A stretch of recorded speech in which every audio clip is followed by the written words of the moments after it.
Hello, everyone. A very, very good morning to all of you, and a warm welcome to the Conscious Woman Summit 2021.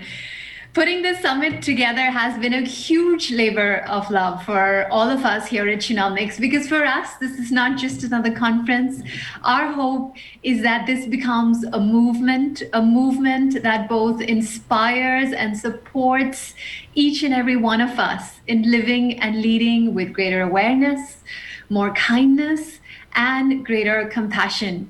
Because if you look at the last couple of years, and we can all attest to this, everything from a global pandemic to rising economic insecurity and loss of jobs, especially for women, civil and political unrest in many parts of the world, climate change to personal tragedy and loss for so many of us, our spirits have been tested to the very core. And there is a but. The good news is each crisis also represents and presents us with a moment of reckoning. It causes us to pause, to reflect, to rethink what is the kind of world I want to live in going forward. And this conference that you are all here for today is part of that conversation and exploration to discover what is the kind of world that all of us can collectively reshape consciously. How can we lead more consciously, consume more consciously, parent more consciously, and of course, value and respect each other more consciously despite all our differences? Because if we do, we then can create a more equal and a kinder world. For women, certainly, yes, and that is core to our mission at Shenomics, but by extension for everyone else as well. And we can all play a part in that. As Margaret Mead said, never doubt that a small group of thoughtful, committed citizens can change the world. Indeed, it's the only thing that ever has. I also want to take a moment to applaud all those of you who have joined us today, because if you are here today, that actually speaks volumes about who you are. It means you are someone who has the aspiration to live and lead more consciously. In fact, I'd love to get a sense of who is here today and what brings you here. So let's do a small poll.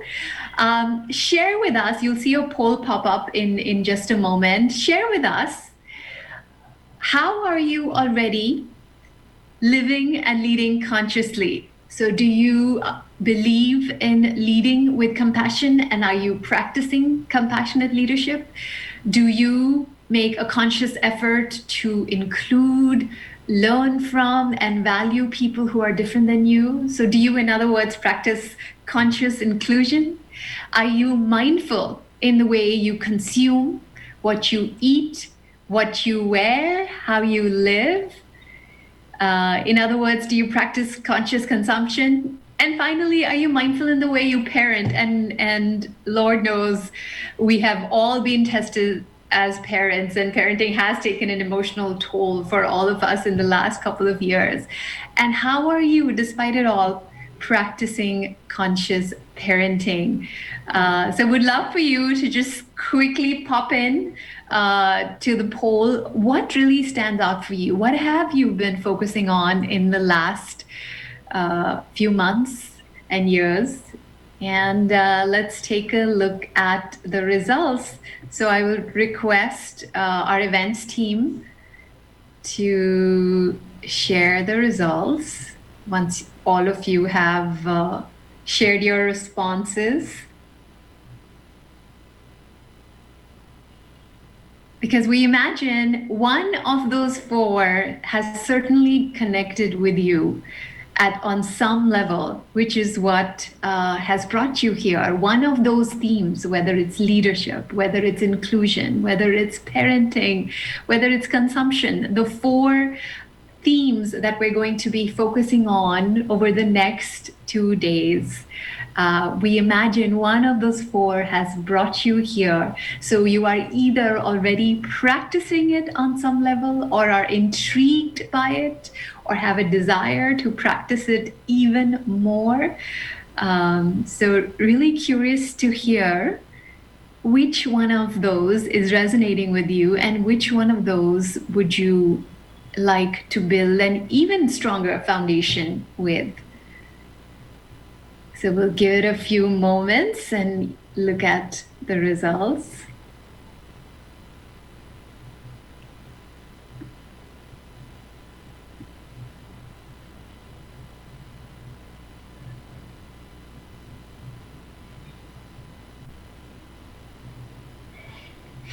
And hope everyone is doing well on this fine morning. For us in Bangalore, I'm looking out of the window and I see somewhat of a cloudy day, but there is also still a pleasant romantic charm to the day.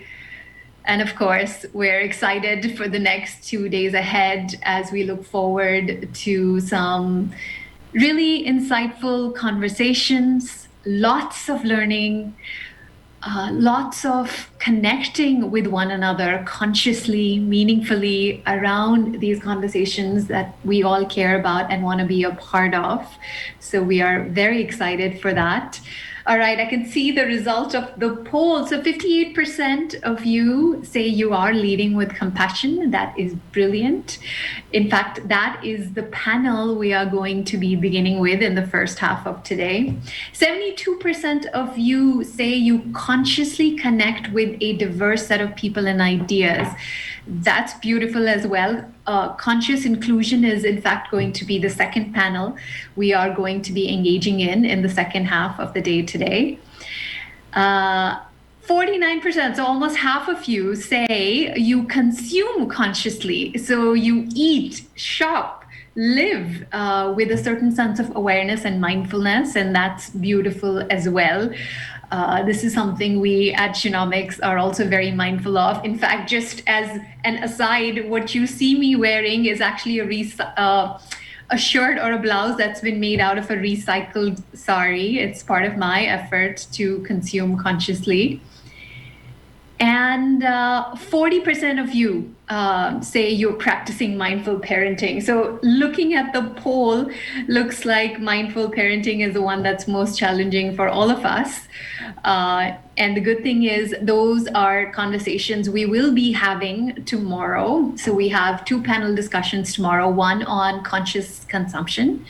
And we have a brilliant set of panelists who will guide us in terms of what does it really mean for each of us through the power of our individual choice, make better choices that help us live with greater awareness and extend our compassion out to this planet as well in the way we make those choices. And we'll have a panel discussion tomorrow on mindful parenting as well. To make this journey a little bit easier for all of us, we have a set of experts who will be talking to us about how do we use parenting as a vehicle, not just to connect with our children, of course, that's important, but how do we also use it as a vehicle for their highest growth as well as our highest growth? And that's why we're calling it healing and growth through mindful parenting. So that's what we have for you as part of this summit. Of course, in addition to that, we have also curated a set of conscious pauses because it is so important, especially in light of what we've all gone through, that we prioritize our well-being and make time for our holistic wellness, looking at our spiritual wellness, our mental well-being, our physical well-being, as well as our emotional well-being. So we will be diving into each of those as well. And finally, we'll also have 2 workshops for you, so you can really, for those of you who are passionate about learning and really elevating yourself consciously as a professional and as a leader, we have 2 workshops lined up, one today on conscious visibility, because we know unless we are intentional about building our identity, building our brand, building our profile, and putting ourselves out there in a very visible way in service of what is important to us, it becomes challenging to advance all of those goals and mission that is important to us individually. So we'll be looking at that today, and tomorrow we'll have a workshop on building courage and compassion, because compassion, and that's a word you're going to hear a lot over the next 2 days, because it is a core principle of mindfulness, a core bedrock in the mindfulness philosophy. So we'll look at what does it really mean for us to build courage on a foundation of compassion. So there's a lot to look forward to over the next 2 days. We are so glad that you are joining us as part of this summit, as part of this movement, as part of this conscious effort, so all of us can collectively begin to live and lead with greater awareness. In just a moment, we are going to be joined by our keynote speaker, who is Shradha Sharma. So we're still waiting for her to come on. But in the meantime, let me ask you, how many of you have heard Shradha speak and are excited about hearing what she has to say and share with us today? So just share with us in the chat. Give us a quick yes if you have heard her speak, or if you're excited to hear her speak.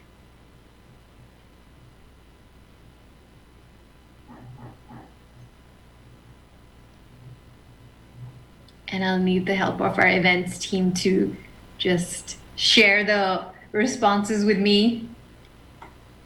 60% of you are saying yes. That's awesome. All right, so Shradha is going to be here with us in just a moment, and I will gladly introduce her and the reason why we have called her today. But let me also, I see Shradha is here. Excellent. So without further ado, let me take a moment to introduce Shradha.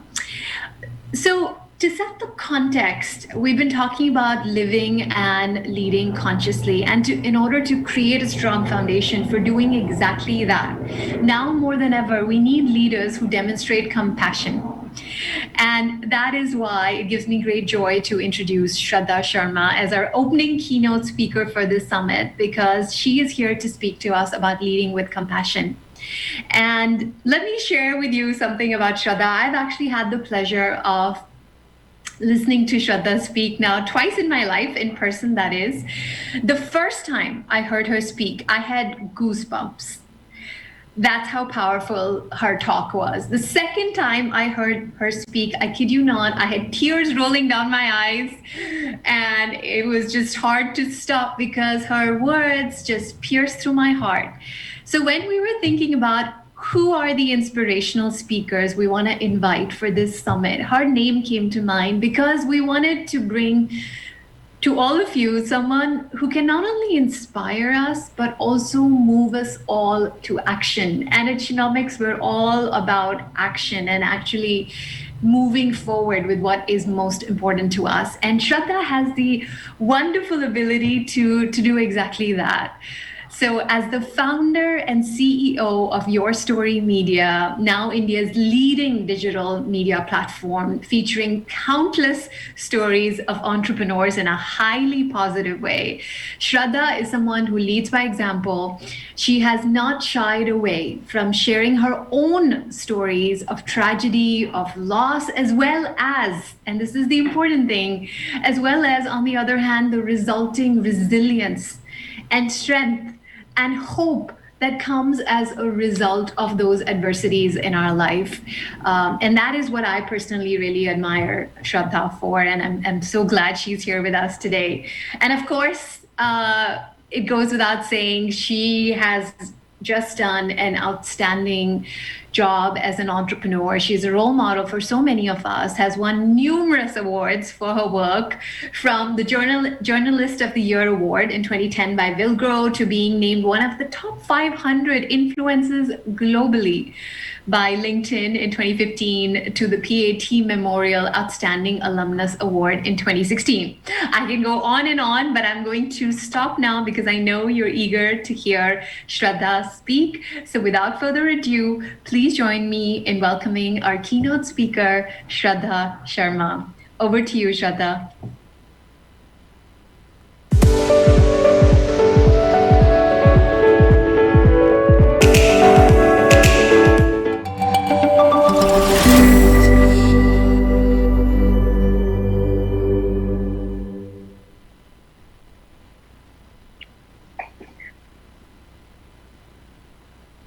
Thank you. Thanks. Can you hear me? Everyone, I'm assuming you can. Yes. Bhavna, first of all, thank you so much for inviting me. And, when you were talking, I could feel the energy. I could see the positivity, and I could see, your understanding, empathy, and compassion for a journey, for my journey. And I think that comes from living that experience and being conscious. So I'm very happy to be in the Conscious Women Summit. But before I start, I have to say that, the topic I was told that I have to talk about is compassion in leadership, right? And just before coming to office, I thought that let me Google compassion, because we use compassion so generously and so amazingly and so nicely. Is that what does compassion mean? And what there are various definitions. In fact, there is Wikipedia write-up on compassion, and you can just keep on searching. बहुत सारे meanings हैं, but one that consistently stands out is compassion is when you show genuine love, understanding for the other person, and you do something. So, because there is altruism when you do something for someone else whom you don't know. There is empathy when you understand someone's feeling without doing anything. But compassion is that someone whom you can influence, and you show genuine affection, understanding, and then do something. And I thought that was a very interesting word. And I'll tell you why I think it's a very interesting word, because today we are in a Conscious Women Summit, and we are talking about compassion in leadership. And I'm not going to, and I'll tell you, all of you, that go and search compassion in leadership. मुझे लगा कहीं से topic चोरी कर लेती हूँ points. What does McKinsey say? What does Harvard say? What are some of the books? And then you can search that. You'll get a lot of very interesting material on compassion in leadership, and everything is available. So I'm not going to talk about that. Today I'm going to talk, and especially now that we have come out of the second wave of pandemic, many of us have lost a lot of close ones, or many of us know people who've got affected in our circles, in our distant circle. Today I'm going to talk about compassion in a very, very different way, and compassion in leadership in a very different way. And I'm going to take the liberty to talk about this because we are today talking at a Conscious Women Summit. And honestly, I love conscious. My only aim in life is that before I die, I hope I become truly conscious and conscious woman. And I think it's a lifelong journey. But today I'm going to say that compassion in leadership, and this I would say to everyone watching this, everyone listening, let's go and understand, what does compassion in leadership mean? And I'm going to question this because I was questioned recently about this. That, you show compassion to everyone. You are so amazing and nice and positive and all that. Tell me one thing where you can say that you're compassionate to yourself. And I was like, that question was very interesting, because how do I answer how was I compassionate to myself? Like, what did I do to be compassionate to my own self? And this is a very, very famous, in fact, India's top psychiatrist, if I may say so, top 1 or 2, 3 I'm sure this person will come. And and that question kept me, thinking. I said, "Oh, see, look, I'm dressed properly. I've combed my hair, and I'm not depressed, or I've taken the effort to look presentable. So that means I'm compassionate." And it was like, no. If you are compassionate, tell me, how have you been compassionate to someone else? Then one can go on. Oh, I was compassionate to my guard today. He was feeling low. Then I cheered him up and I gave him a little extra money that go and do something. This is, and generally you embrace that energy, that positivity, and you ask what happened, how is everything, and I said I can go on from morning to evening how I'm compassionate to the other person, and this person told me, reflect deeply and think about it. And today, I paid a lot of money to get that advice, so I'm giving it to you for free. Is that and a lot meeting to meet that person, and because it stayed with me, is that how can you be compassionate leader? How can you be compassionate to anyone when you cannot give an answer on how you are being compassionate to yourself? And compassion cannot come. Love cannot come. Empathy cannot come when you have, and especially compassion when you have not experienced it yourself and for yourself. And I would say one of the things that we all, and I'm taking the liberty to say we all do the mistake of, and especially women, is that we are so loving and compassionate to everyone. Are we genuinely compassionate to ourselves? And that's a question. Like, and we can spend days deciphering, understanding is how are you being compassionate to yourself? I'll tell you, I'm not. I have not been in the last 2 years, definitely not. And my life has not been a compassion story because I've generally cared a lot for everyone. And it's somewhere, if you ask me, what do you do for yourself in a day? What did you do in the morning for yourself? What did you do for yourself in the evening? I feel it's like, why are you asking that? That's being so selfish. Like, no. And then my best response would be, hey, I did something for my dogs. I did something for someone, and I did something, and the joy comes. Yes, the joy comes in giving. The joy comes in sharing. The joy comes in living, but unconsciously living. But I think compassion will flow when I have experienced, practiced, and mastered the art of being compassionate to myself. I don't want to go into the history of everyone watching this today. What's your journey been? What's your childhood been? What's your growing up years been? What's your backstory? But one thing I can say, all of us have a backstory. Behind our smiles and behind us awesomeness, all of us have a story and all of us have a journey. All of us have had parents. जैसे भी हो, निठल्ले हो, अच्छे हो, we all have parents. We've all had maybe siblings, maybe cousins, maybe relatives, maybe we've all gone to some school, we've all gone to some college, and we've experienced friends and life. And I would say, in some way or the other, very unconsciously, all of it has affected us, and all of us affects us and has shaped us into who we are. I would say since childhood, I've not been compassionate to myself. Bhavna said that today I won't go into my tragedies, my issues, but I'll tell one thing, that my life, if one has to do a rating of 100 on 100 on the words, the English words that we hear, dysfunctional, family, ये वो मुझे बहुत cool words लगते हैं, but I have had a very, very traumatic childhood. And when I talk to psychiatrists, they say, wow, like, you should just pat yourself on the back. You're such a hero. And I don't want to get there, but somewhere I forgot to have compassion for myself, because from very early days, my life became a story of surviving.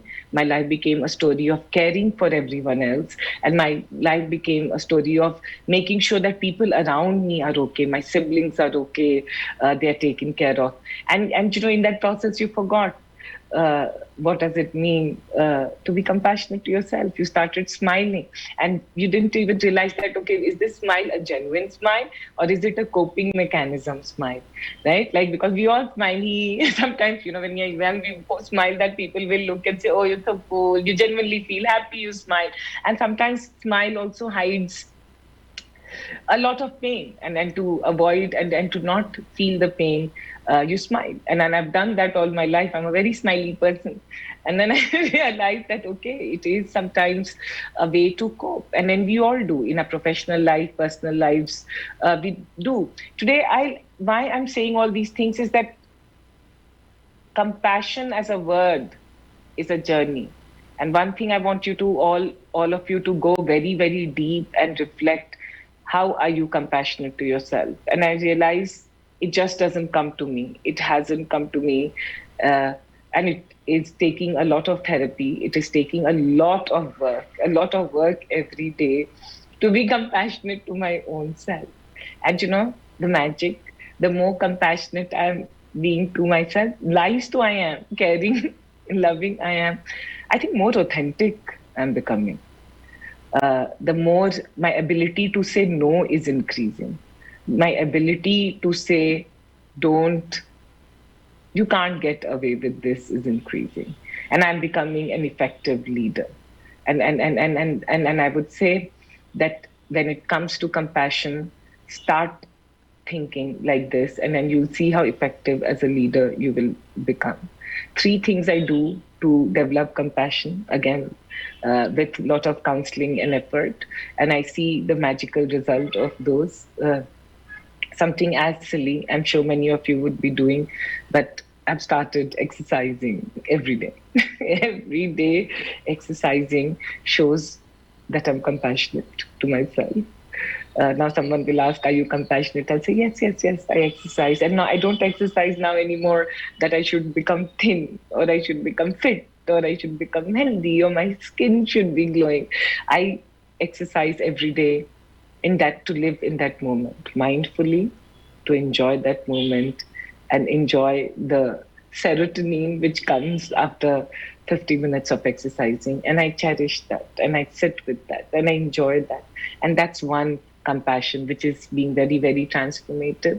Second way I'm compassionate is I've meditated since last 3-4 years. I've been meditating, but last 2 years, very mindfully meditating. Again, not to become very conscious, not to meet God, not to have any agenda, but just enjoying the silence. And then I do that. And then last 2 years, I think I am doing that because life has not been easy. But that, again, is something that I feel I'm showing compassion to myself, the silence. And the more I'm able to appreciate my silence, the more I'm able to appreciate all kinds of silence in others. The good silence, the bad silence, the negative silence, the scorning silence.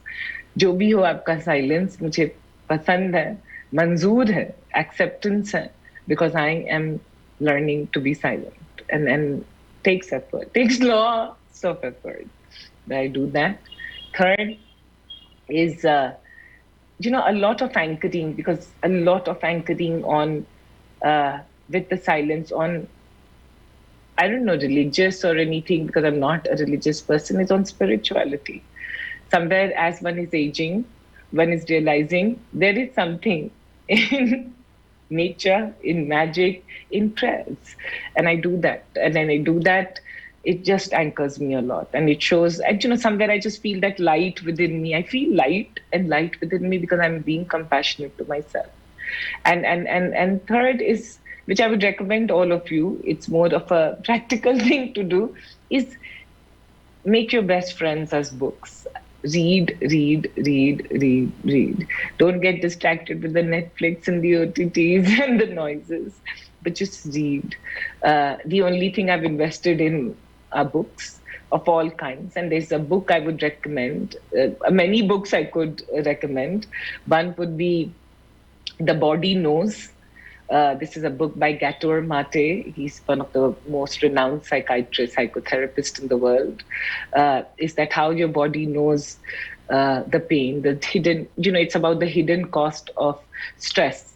And the stress which doesn't show, it's not the obvious stress, it's the stress deep within you that stays. And the other one, I would say, especially to the women watching and who have had a painful childhood or past, read this amazing book called Women Who Love Too Much.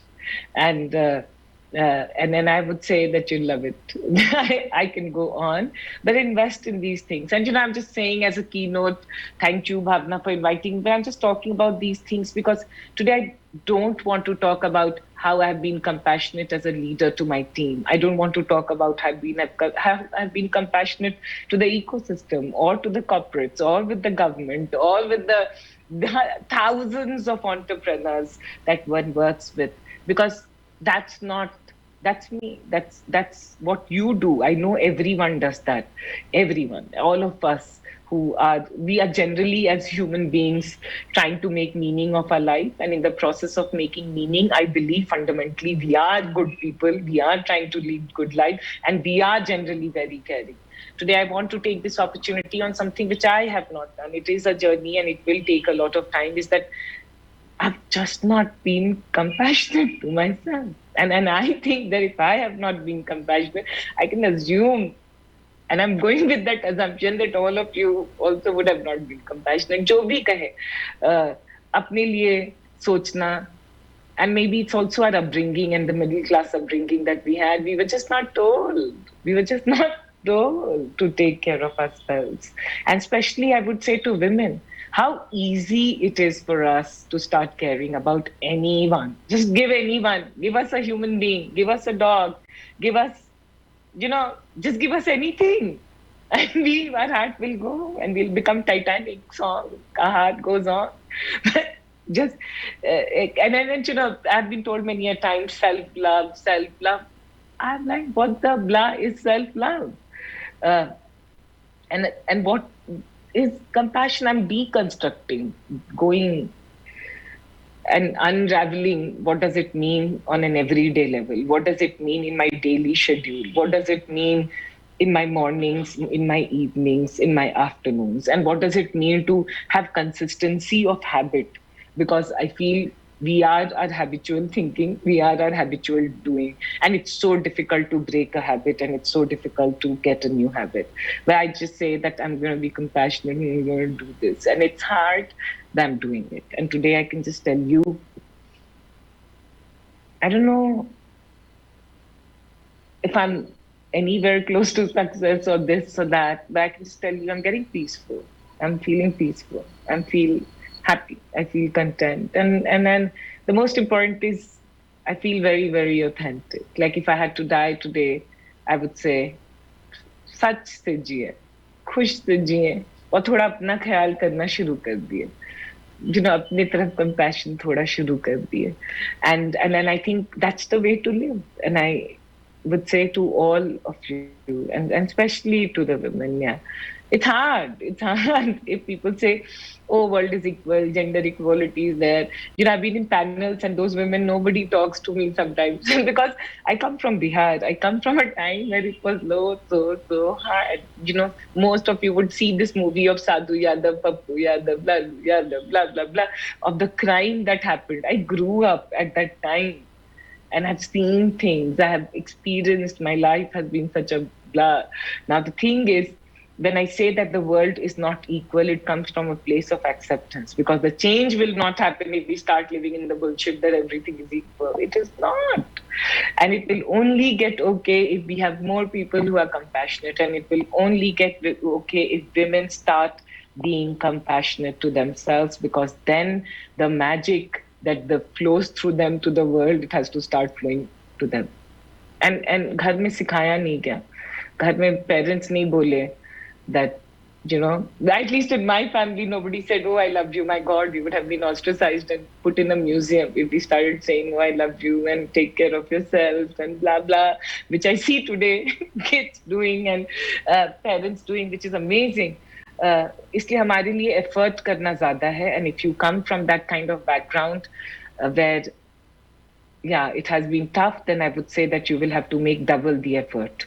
Don't ignore, make double, take effort. And I would love to talk to all of you and do a homework or an exercise where we evaluate how were you compassionate this week, this month, this year to yourself. And that is what I would like to say to everyone. Sorry, I didn't give any big speeches or some big summons. जिंदा रहे, alive हैं, तो आज कैसे खुश रहें, और उस खुश के लिए अपने आप के लिए कैसे कंपैशन दिखाएं, ये क्वेश्चन रोज पूछना है, जरूरी है. I've started journaling on and off. All of us do know. How do you do it consistently? I've started doing that consistently. Right, rubbish.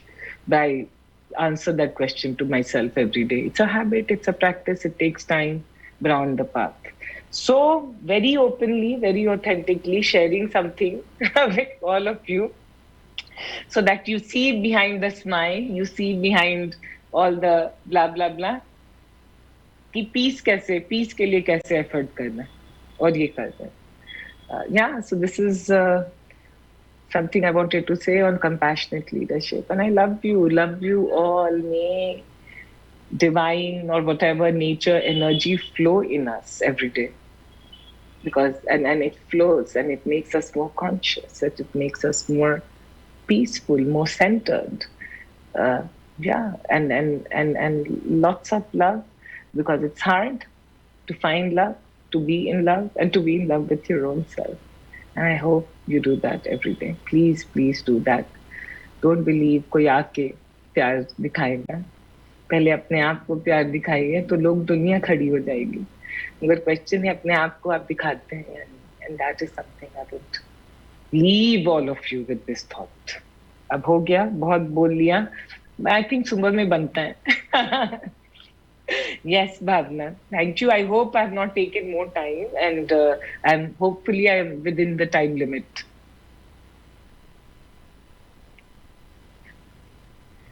Shraddha, thank you so very much for that. And you know, that's exactly what I love about you. You could have you never hide behind a veil of perfection. You could have easily come here and said, "Look at me. I'm so great. I'm so successful. I do everything well. I even practice self-compassion well." But you didn't do that. You were honest and you were vulnerable and you said, "Yes, compassion is important, but it's a struggle for me, just like it is for all of us, especially women." And so thank you so much for being so open and honest about that. We do have one question from the audience that I would like to ask you. This comes from Akanksha, and the question is, at any time were you made to feel guilty when you did an act of self-compassion? Of course, Bhavna, Akanksha, of course. But the thing I've realized is that nobody, the thing which comes with time, you realize, is that nobody can make you feel guilty, right? You start feeling guilty. And somewhere there is some lack of compassion or some lack of something within me that I quickly start feeling guilty. I quickly start feeling very bad. I quickly start feeling conscious and hurt and shy and or selfish and all that. And why? And that's something is that in your silence you start that why is it that someone close to you, and generally people who make you feel guilty are not someone on the street you meet, they are people close to you. And how can that people close to me influence me so deeply and affect me so deeply? And then the more you start, Akansha, I would say the more practice that silence in the morning, the more you're able to go deeper within yourself, the more you'll realize कि हमारे नजदीकी लोग हमें क्यों इतना ज्यादा affect करते हैं, और कैसे लव करें, प्यार करें, मगर उनसे इतनी ज्यादा नहीं अफेक्ट हो. और वो भी एक एफर्ट है, वो भी टाइम लगेगा, क्योंकि गिल्टी बनाने के लिए, गिल्टी महसूस करवाने के लिए everyone is there. Like everyone can start making you feel guilty for something or the other or the other or the other. Or the कोई नहीं भी करेगा, खुद guilty. When you go late at home, at least for me before the pandemic and now, so when I go late at home, I start feeling very guilty. I feel, oh my God, 8 बज गया, 9 बज गया, 10 बज गया. And then you start feeling, oh my God. And then you start judging, am I the right person? Am I a right plan? Am I okay? You start feeling guilty like whole day. Sometimes you don't even need people to make you feel guilty. And that takes effort. That takes, the only thing I would say, practice silence in the morning and you'll get your answers. You'll start feeling peaceful. All right, thanks for sharing, Shraddha. Here's another question, an interesting one. I think this is something we can all relate to as well. How would you suggest I block out the noise around what makes, around the thing that makes me question my capabilities in a world that's moving so fast? I'm constantly feeling a sense of FOMO, which is a fear of missing out. This comes from Tanvi Nair. Oh, Tanvi, I also feel that like that only, and especially when I talk to millennials with their, FOMO. At least is the word I understand. There's so many new things, new lingos, and it's very normal. It's very natural to feel that, right? Because all of us who today I would, and Tanvi, the only question I will ask you question back. Get me like Gautam Buddha. I'm asking this question, na कि कोई दिखाओ जो suffer नहीं कर रहा. Show me who doesn't feel FOMO. People hide it very well. The topmost leaders whom I interview and the best of the best whom I talk to. In fact, Mr. Ratan Tata, when I spent time with him and I was talking to him, he also was like, oh, so many changes are happening and I don't know this and I don't know that. So it's not that I'm not saying that it comes from a place of anxiety or it comes from a place of FOMO, but everyone has a acceptance that yes, you can't. Are you going to, do you want your brain to burst out? Because, there'll always be so many things you will not know. You will be missing on. You will not be part of that party. You will not be invited to that. Where all the top CEOs are coming, there'll always be those things. And the question to ask is that how are you comfortable in the game that you are playing? And can you be the master of the game? I always have, and especially for women, I always say, ek baat kahungi, you enter a room, you enter the power room and the most powerful rooms when you enter. Wahan pe table rakha hua hai. There's a table and there are 4 chairs. And in that 4 chairs, four strong, astounding men, amazing, powerful men are already sitting. And that's one room, one chair, with a table with 4 chairs. Now, how are you going to get there, get one of those chairs? Because for one of those chairs, everyone is fighting. And then I'm answering your former question in a different way. You know what I say? I'm not going to be the master of what all the 4 men or everyone in the room knows. I'm going to be the master of what I know. I'll be the best person in the room in what I know. And I will get that chair. I'll get that chair because I'll be so extraordinary that I'll answer all the questions and I'll be the top of my game. And the question है अपने game के top बनो. क्योंकि miss करने के लिए तो बहुत बहुत बहुत चीजें हैं जिंदगी में, which is and I accept it that you will accept it. That I will not know 99% of the things. That's fine. But am I the best in my game? Beautiful. Shraddha, thank you so much. Thank you for being so honest and so authentic. And the very fact that you lead authentically alone is a huge source of inspiration for all of us, because so much power comes from that. So thank you for being you. Thank you for coming here and sharing your words of wisdom with us with such vulnerability and leaving us with so much to think about. So thank you so much, Shraddha. It's really been an honor and a pleasure to have you with us at this summit. Bhavna, before I leave, I have to congratulate you. I have seen you many a times in Yogistan. I don't know if you remember. Many years back when you were building this, doing this, always busy, figuring out this, and sticking to what you are doing and having this amazing, beautiful, genuine smile yourself. And I know it's not been easy for you, and the way you build consistently. And congratulations. Last thing to all the women, to you for inviting me. Thank you. But I would say one thing I would leave on a practical terms for women. We don't have a bro culture or a bro club. But I think it's very important that women stand for women. और वो भाषण देने से नहीं होगा, छोटे छोटे step करके दिन में पूछो आज मैं किसी वुमेन के लिए खड़ी थी या नहीं, आज मैंने जेन्युइनली एडमायर किया कि नहीं, आज मैंने कहा कि भैया बनाया है बिजनेस या नहीं. Because somewhere we are so star-struck by what the men do, but it's difficult, 100 times harder for women, and women do this. And I want to congratulate you. I have seen you being consistent, at least in Yogistan, busy and all this. And today you are here and you've invited me. Thank you. Thanks so much. God bless, and go on to do more of awesome work. Thank you. Thank you. Thank you so much, Shraddha. All right. On that note, just a quick announcement I would make, which ties in with a lot of what Shraddha spoke about as well. Since compassion is so important, at Shenomics, we're always thinking about how do we support people in expressing compassion in the world. So we've put together a program with keeping this in mind, called the Conscious Woman Program, a core element of which is a thing called the Compassion Project, through which we hope you can design any initiative of your choice that becomes your expression of compassion in the world. So if you will allow us, we'll just show you a quick overview of this program and then move into the next section of the summit. Thank you, everyone. Thank you again, Shraddha.